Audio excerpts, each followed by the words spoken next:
Ginger tea, hotter than tea, hotter than bread in a oven.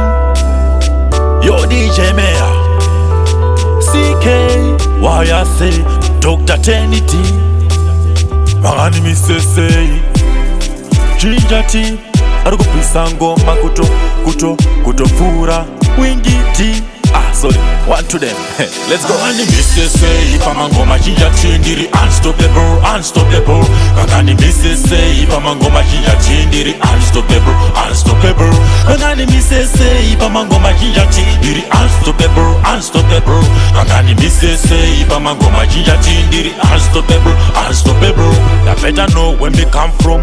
Pandinova ghetto redu run safe zone. Nakakurira ikoko kuva chiri mtoni. Ginger tea kuva 2015. Ndaiboila kufashaira chaiko kutopisa mfurati kufa ipapo mafanzi ari kuda samo. When we step up on the stage vari kuveva maoko Kangani Missy, pamangoma Ginger tea ndiri unstoppable, unstoppable. Kangani Missy, pamangoma Ginger tea ndiri unstoppable, unstoppable. Kangani Missy, pamangoma Ginger tea ndiri unstoppable, unstoppable. Kangani Missy, pamangoma Ginger tea ndiri unstoppable, unstoppable. The bigger ghetto youth from the day one, not forgetting the best big fan done. Them a push Ginger tea, fi rise pan the whole front. Come a bad man, they can't pull me down. The does is here where kundika. Every right time put in the fake crown. Whichever one have a jipanika, asiche kuita apana. Pamangoma Ginger tea ndiri unstoppable, unstoppable.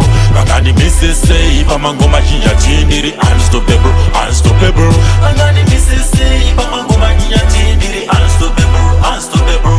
Kangani Missy, pamangoma Ginger tea ndiri unstoppable, unstoppable. You better know where me come from. Pandinova ghetto redu run safe zone. Nakakurira ikoko kuva chiri mtoni. Ginger tea kuva 2015. Ndaiboila kufashaira chaiko kutopisa mfurati kufa ipapo mafanzi ari kuda samo. When we step up on the stage vari kuveva maoko Kangani Missy, pamangoma Ginger tea ndiri unstoppable, unstoppable. Kangani Missy, pamangoma Ginger tea ndiri unstoppable, unstoppable. Kangani Missy, pamangoma Ginger tea ndiri unstoppable, unstoppable. Kangani Missy, pamangoma Ginger tea ndiri unstoppable, unstoppable. Kangani Missy, pamangoma Ginger tea ndiri unstoppable, unstoppable. Kangani Missy, pamangoma Ginger tea ndiri unstoppable, unstoppable. Kangani Missy, pamangoma Ginger tea ndiri unstoppable, unstoppable. Kangani Missy, pamangoma Ginger tea ndiri unstoppable, unstoppable.